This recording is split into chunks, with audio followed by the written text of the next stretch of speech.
let me ask you this, right? We going back to the Gold Cup, Jimmy and I really teased John Herdman for this constant quote of like, we're playing it like a final, we're playing it like a cup final, or whatever the exact quote was. He said it over and over again, and it was kind of like to a point where we're like, okay, this is too much. But now he's got this team believing, right? And obviously, very different team in the Gold Cup than now, but built a foundation around this fight where they can compete with anybody in CONCACAF and keep up. And now we're seeing those quality pieces. And we go back to Honduras, where it looked like they thought that they had all the quality and they could play through everyone.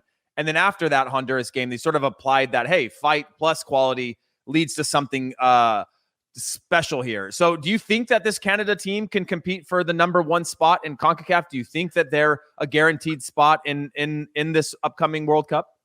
Oh, I mean, I think they can certainly compete for it. Obviously the question with them was, also a bit defensively, what would they be able to show? And they haven't been conceding much. I think, we looked at Canada as a team that we expected, their second ever World Cup participation to be when they're hosting it with us in Mexico, in 2026. So I think they've certainly surpassed expectations so far and early on, and put themselves in a great spot. I think, competing to finish in first, if that were to happen, I would be certainly shocked.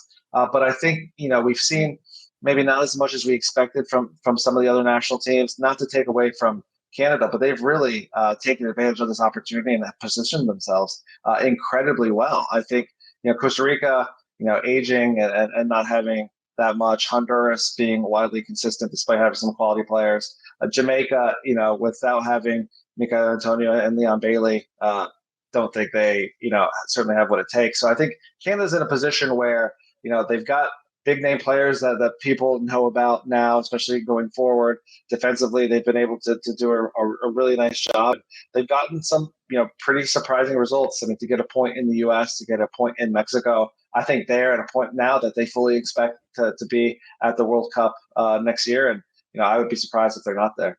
Jimmy, for this Canada side, do you ever remember, and Roger, I would want your take on this as well. Do you ever remember a player as dominant as an Alphonso Davies that has such an impact on a national team in CONCACAF with his ability to just do something?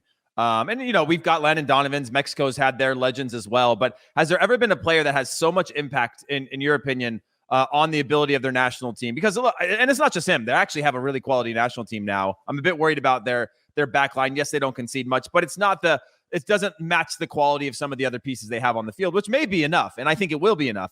But, I mean, do you remember there being a more dominant player in CONCACAF than in Alphonso Davies?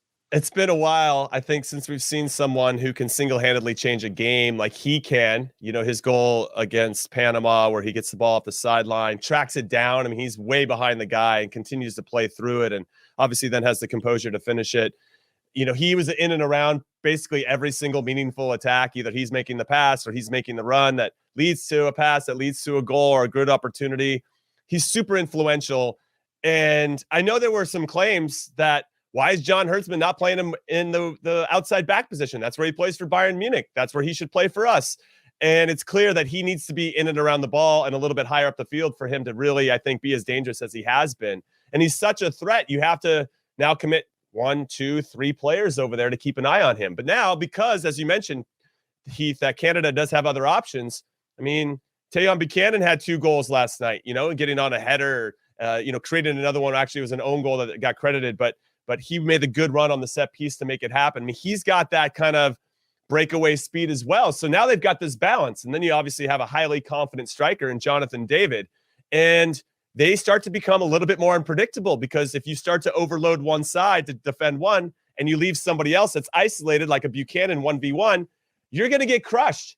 And then they just have a lot of good hard workers behind the ball, a lot of guys that know their job. They know their identity. They don't try to be anything that they're not. But to your point, and to Roger's point as well, that back line, if you can get them turned around, they struggle. And Panama scored a very easy goal. It was just too easy. It was in, back, and through. Guys weren't tracking runners. Now they're running back towards their goal, and it was a nice little tap in. That's my big fear for Canada. But 2 wins, 4 draws, I think they're locked for me. And this is going to be a big window for them, because they have got 2, the November one that is. They've got 2 home games, and it's against Mexico. And first it's going to be Costa Rica at home and then Mexico at home. And I think that's going to really kind of really kind of cement their status, because I think they're going to do it against Costa Rica, and then if they get a draw against Mexico, it should be more than enough to make that happen. I'm really impressed with this Canadian team. Congratulations. I'm going to give them the early congratulations for qualifying for their first World Cup since 1986. And I think it's important for this program because in 2026, they automatically qualify for the World Cup because they're hosting. So now they actually go out there and earn it. And I think it really means something to them to go out there and actually earn their place to play in a World Cup. I like that. Well, let's throw up the table and Roger, give me your final thoughts on Canada and then we'll wrap it up with talking Panama, El Salvador, Costa Rica, Honduras, and Jamaica, where they're at. But want to get your final thoughts if you have any final points on Canada. Yeah, I mean, I think certainly, as you can see there, surpassing expectations, being undefeated.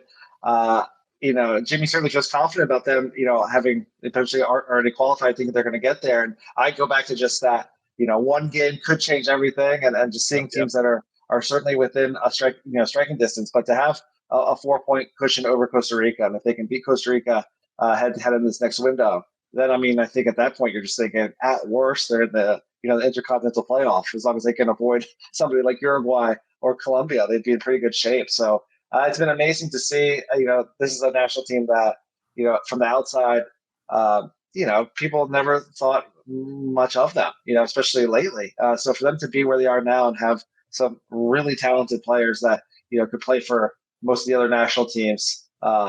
Not just in CONCACAF, but internationally throughout the world. I think they're in such an amazing position that I didn't expect them to be in. And for them to earn this and then potentially not have to worry about qualifying for a World Cup with it expanding and obviously having more teams and it being potentially easier to get there. This could be that turning point for them entering what could be their golden generation.